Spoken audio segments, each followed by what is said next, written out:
Hello મિત્રો, આજે હું તમને એક સરસ મજાની સ્ટોરી કહીશ. સિદ્ધિવિનાયક મંદિરના ગેટ પાસે ડ્રાઈવરે કાર ઊભી રાખી અને એમાંથી એક જાજરમાં સ્ત્રી અને સૌને ગમી જાય એવો પુરુષ ઉતર્યો. એ સ્ત્રી એટલે 45 વર્ષની કવિતા અને પુરુષ એટલે અવિનાશ. બંને પતિ પત્ની ધીરે ધીરે મંદિર તરફ જતા હતા.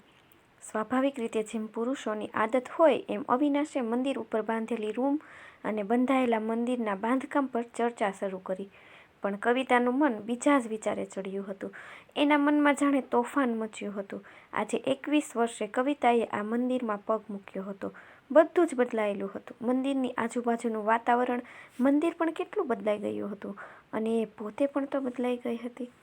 21 વર્ષ પહેલાં એ આ મંદિરમાં આવતી ત્યારે એક મસ્તી હતી. ચાલ દોડાદોડીથી ભરેલી હતી અને સાથે વિનયને મળવાની ઉતાવળ રહેતી હતી. આટલા વર્ષોમાં એણે એક એક દિવસ વિનય અને અવિનાશની સરખામણીમાં જ કાઢ્યો હતો. કવિતાના લગ્ન જયપુરમાં થયા હતા ન કહેવાય. એણે આવેલા માગામાંથી કંઈ વિચાર્યા વગર અવિનાશ પર હાની મોહર લગાવી દીધી હતી અને એને ખબર હતી કે મોહર અવિનાશ પર નહીં પણ જયપુર પર હતી, કારણ કે એને આ શહેરમાં રહેવું ન હતું.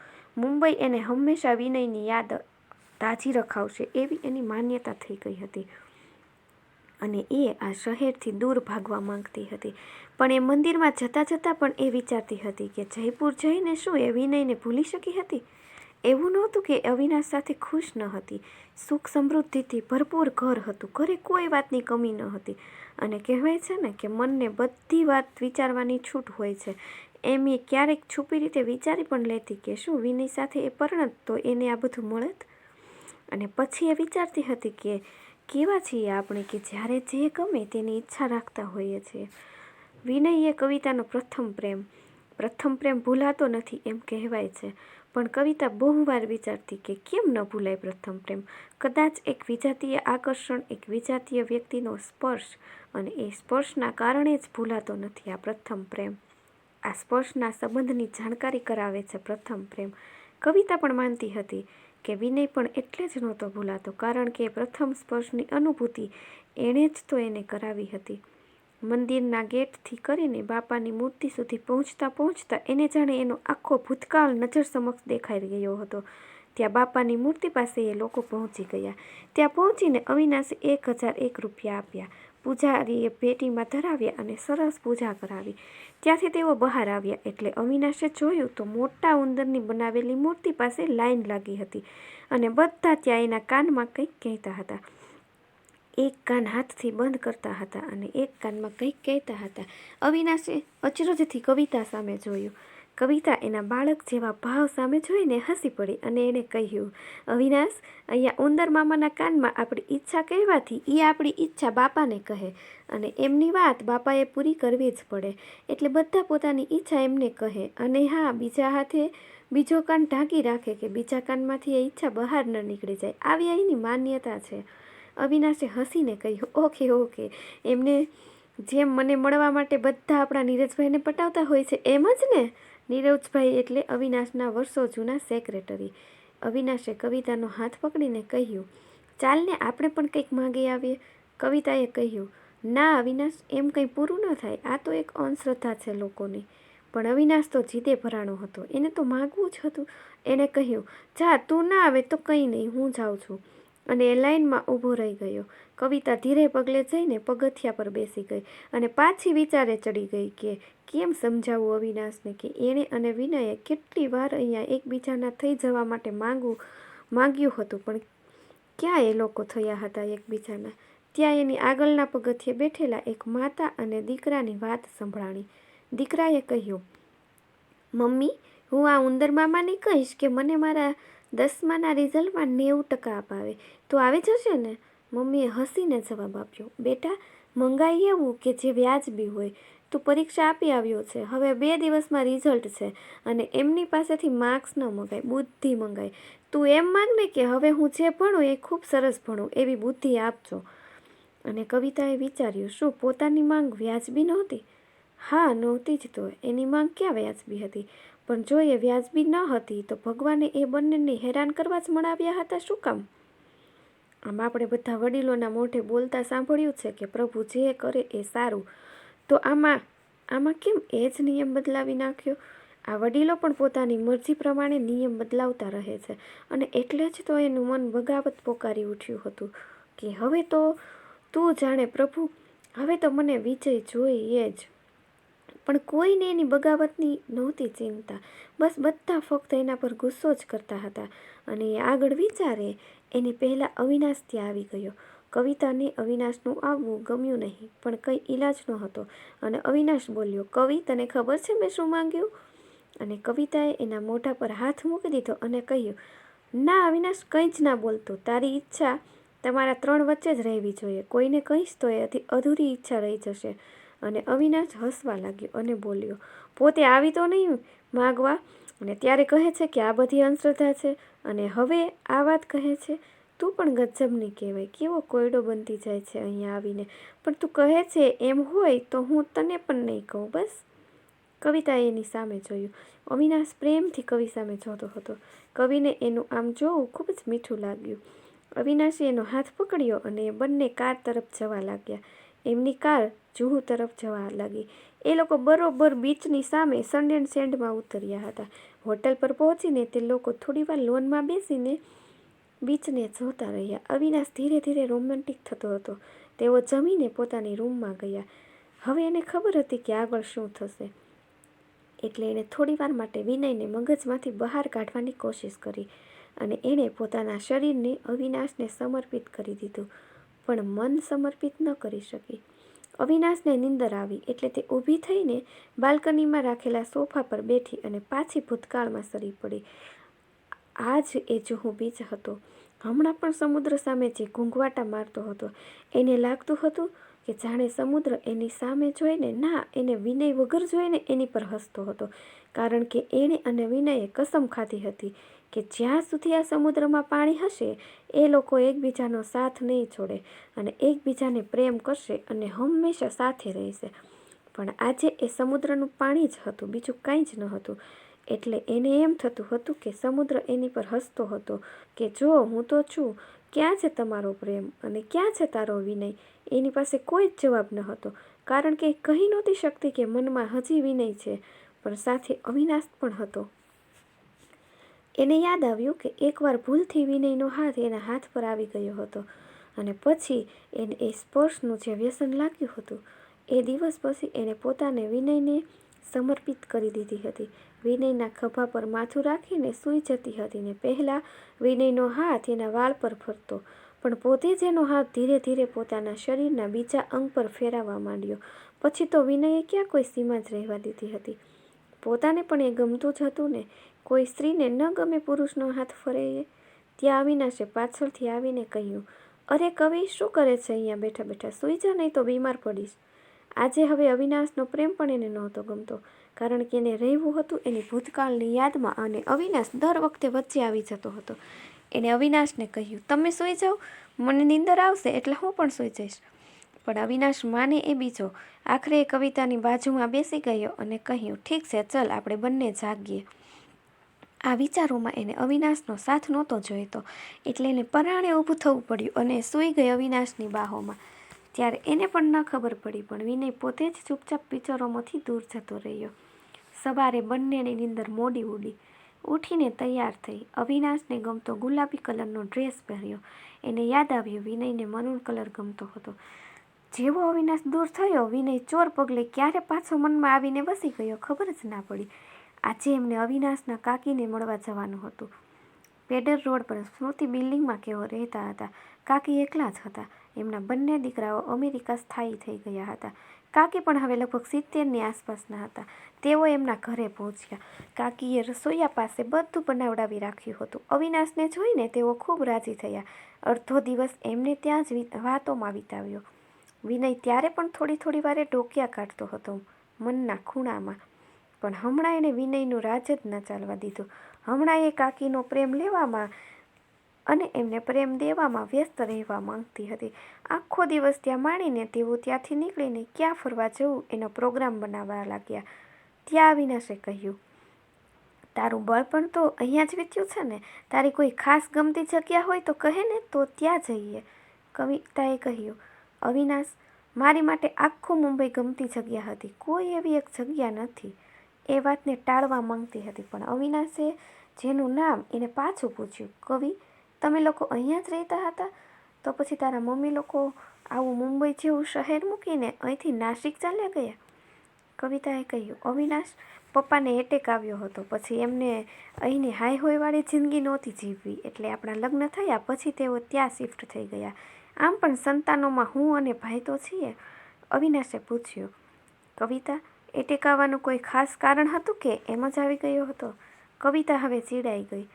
અવિનાશ, તને એ બધા મળે ને 10 દિવસ પછી, ત્યારે એમના જ પૂછી લે ને. મને શું કામ આટલા સવાલો પૂછે છે? અવિનાશને બહુ અચરજ થયું કે એવું તો કંઈ જ ન હતું સવાલમાં કે કવિતા ચીડાઈ જાય, પણ કવિતાનો ખરાબ મૂડ જોઈને એણે ચૂપ રહેવું જ વ્યાજબી સમજ્યું. ઓકે, ચાલ, મને હવે એ તો કહે કે ક્યાં જશું? આપણે મુંબઈ ફરવા માટે વહેલા આવ્યા તો તારું મુંબઈ તો બતાવ મને. કવિતાએ કહ્યું, એવું કંઈ ખાસ નથી મુંબઈમાં, પણ ચાલ આજે આપણે મહાલક્ષ્મી મંદિર જઈ આવીએ અને માતાના દર્શન કરી આવીએ. અવિનાશ માની ગયો. તેઓ ત્યાં જવા રવાના થયા.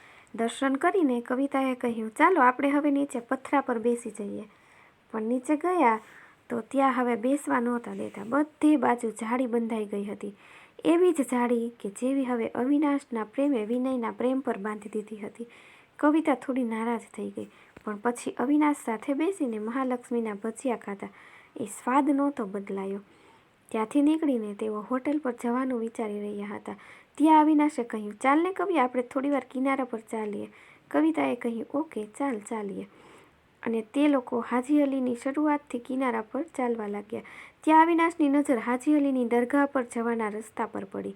ઓચિંતાનો એ બોલ્યો, ચાલને કવિ, આપણે ત્યાં જઈએ, અંદર પાણીની વચ્ચે બનેલા એ રસ્તા પર. કવિતાએ કહ્યું, ના અવિનાશ, મને ત્યાં જવામાં બહુ બીક લાગે, આપણે દૂરથી જ જોઈએ. પણ અવિનાશને તો જાણે મુંબઈને બરોબર માણવું હતું. એ તો કવિતાનો હાથ પકડીને બોલ્યો, કેમ મારા પર ભરોસો નથી? હું તને બરોબર સંભાળીશ. પણ કવિતા કંઈ જ ન બોલી શકી. અવિનાશે બહારથી ફૂલની ચાદર લીધી અને તો પણ કન્ફર્મ કરવા એણે ફૂલવાળાને પૂછી લીધું, સાહેબ, એક બાત પૂછું? ફૂલવાળો તો રાજી થઈ ગયો કે કોઈ મોટા સાહેબે એને સાહેબ કહ્યું. એને કહ્યું, હા ભાઈજાન, બોલીએ ના. અવિનાશે પણ એ ભાઈજાન બોલ્યો એ બહુ ગમ્યું. अविनाश से पूछियो, हम हिंदू है पर हमें वहाँ जाना है तो हम जा सकते हैं ना? फूलवाड़ो कहे, भाईजान, यहाँ सब धर्म के लोग आते हैं, ख्वाहिश पूरी होती हो इसलिए, या फिर ये बना है ऐसी जगह है इसलिए, वो तो पता नहीं, पर भाईजान आप किस लिए जाना चाहते हो ये तो बताओ हमें. अविनाश ने कहा, झूठ नहीं बोलूँगा, पर ये पानी के रास्ते में से जाना है तो वो देखने के लिए ही जाना है. फूलवाड़ो हंस्यो और कहूँ, अच्छा लगा, सच बोला इसलिए जाओ साहब, पर मन्नत भी मानना, यहाँ मांगा हुआ पूरा होता है. अविनाश विचारवा लाग्यो કે મુંબઈ આમ તો માયાવી નગરી કહેવાય, પણ આટલો ભરોસો મુંબઈવાસીને ભગવાન પર છે એટલે જ મુંબઈ ટક્યું છે. મંદિર કે મસ્જિદ કે દરગાહ જ્યાં જઈએ ત્યાં જે માંગે એ પૂરું થાય એની લોકો ગેરંટી પણ આપે છે. અવિનાશ આ બધું વિચારીને થોડો હસી પડ્યો. એ અને કવિતા અંદર જવા લાગ્યા. અવિનાશે કહ્યું, કવિતા, મારો હાથ પકડી લેજે, કંઈ નહીં થાય, આટલા લોકો જાય જ છે ને.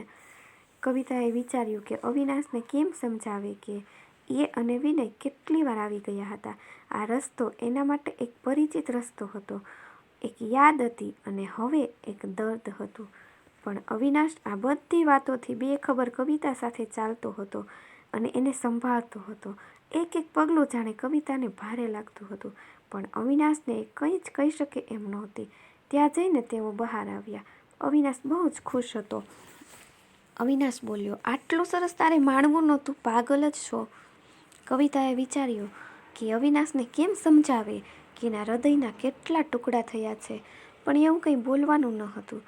ત્યાંથી નીકળીને તેઓ એમ્બ્રેસ સેન્ટરમાં જમવા ગયા અને પછી હોટલ તરફ રવાના થયા. આજે અવિનાશ બહુ જ થાક્યો હતો એટલે રૂમ પર જઈને શાવર લઈને તે સૂઈ ગયો.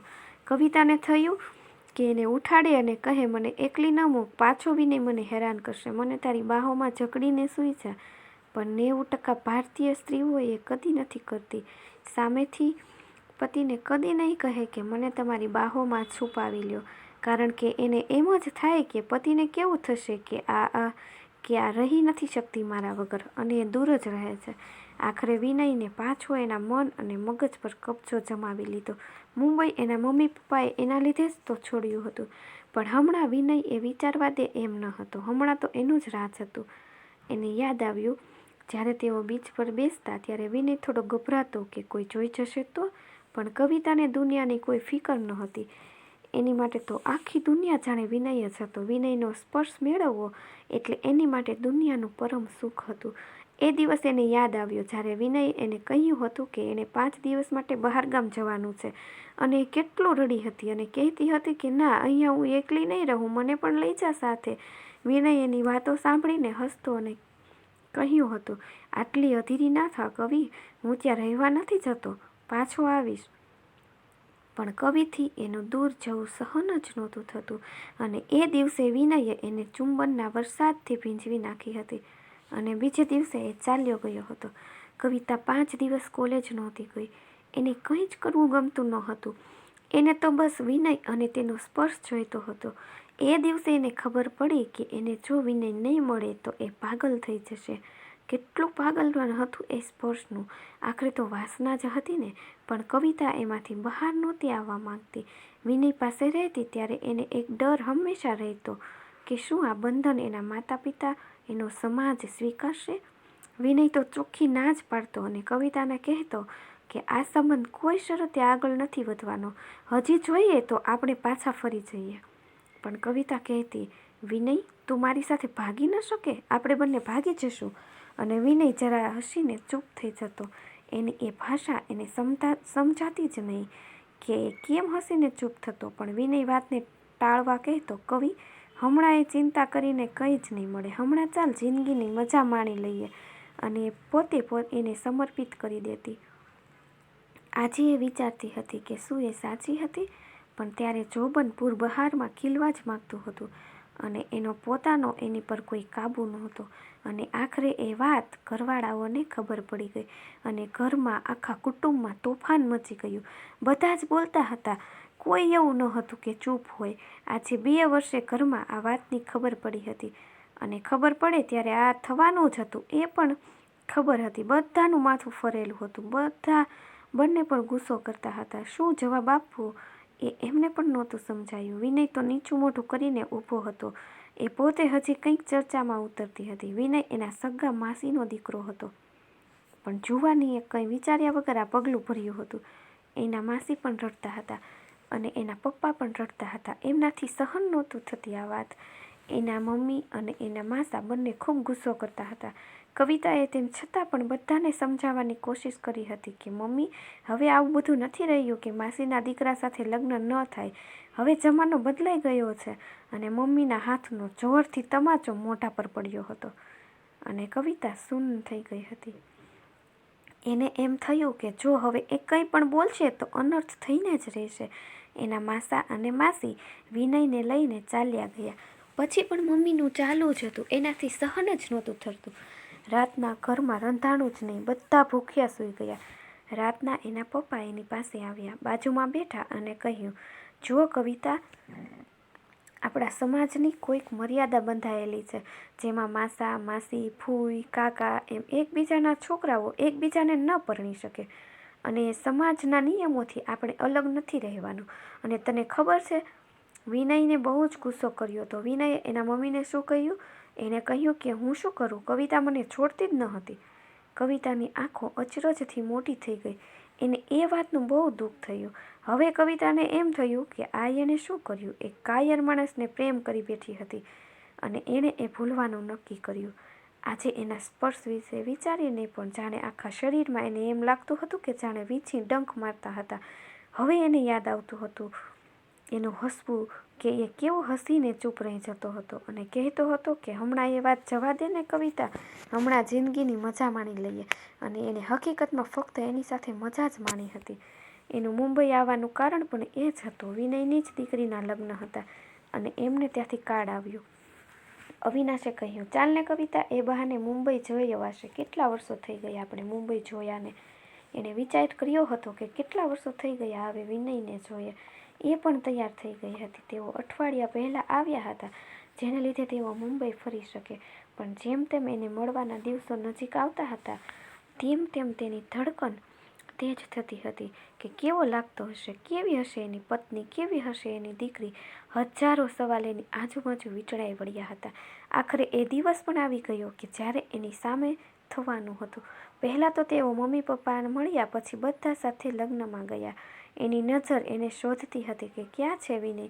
ત્યાં એક સ્ત્રી એની મમ્મી પાસે આવી અને મમ્મીને પગે લાગી.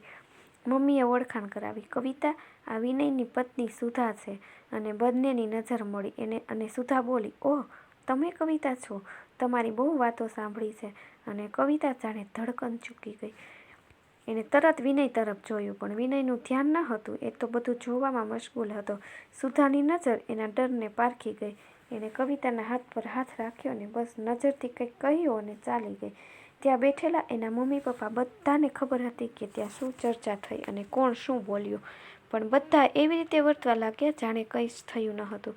થોડી વાર થઈ ત્યાં વિનય આવ્યો, મમ્મી પપ્પાને પગે લાગ્યો અને પછી તે અવિનાશને મળ્યો અને એમનો લગ્નમાં આવવા માટે આભાર પ્રદર્શિત કર્યો.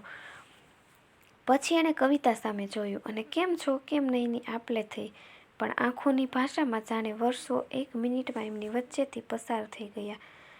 કામ છે એમ કરીને એણે ત્યાંથી વિદાય લીધી. કવિતાનું મગજ અને મન પાછું એ જ બધા વિચારોમાં દોડવા લાગ્યું. તા મમ્મીએ કહ્યું, જાઓ તમે પણ બંને માસા માસીને મળી આવો. કવિતાએ અવિનાશને પૂછ્યું, જઈએ મળવા? અવિનાશ તરત ઊભો થયો અને કહ્યું, હા ચાલ કવિ. તેઓ માસા માસીને મળવા ગયા. આ એ જ માસા હતા કે જેઓ જેમ મનમાં આવે તેવું બોલ્યા હતા.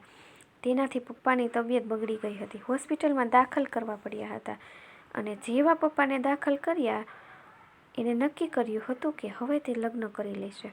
એણે એની મમ્મીને કહ્યું હતું, મમ્મી, મારા માટે છોકરાઓ જોવાનું ચાલુ કરો, મારે લગ્ન કરવા છે. હું અહીં રહીશ એટલા દિવસ તમે બંને આમ જ હેરાન થશો. અને શરૂ થયું હતું છોકરાઓનું લિસ્ટ આવવાનું અને વધારે પડતા છોકરાઓ મુંબઈના હતા. પણ કવિતાએ અવિનાશ પર મોહર મારી હતી, કારણ કે એને અહીં જ રહેવું જ ન હતું. તેઓ માસીને મળવા ગયા. ત્યાં જોયું તો માસાની તબિયત બિલકુલ સારી નહોતી, જાણે બેઠા હતા માંડ માંડ. તેઓ માસી અને માસાને પગે લાગીને ત્યાંથી નીકળી ગયા. પછી હવે કવિતાને તાલાવેલી હતી વિનયની દીકરીને જોવાની. એણે અવિનાશને કહ્યું, જરા ચાલશો, આપણે જેના લગ્ન છે એને જોઈ તો આવીએ. અવિનાશે કહ્યું, તું જા કવિતા, હું મમ્મી પપ્પા સાથે બેઠો છું, ત્યાં હું ક્યાં આવું. વિનય સાસુ સસરા પાસે બેસવા ચાલી ગયો.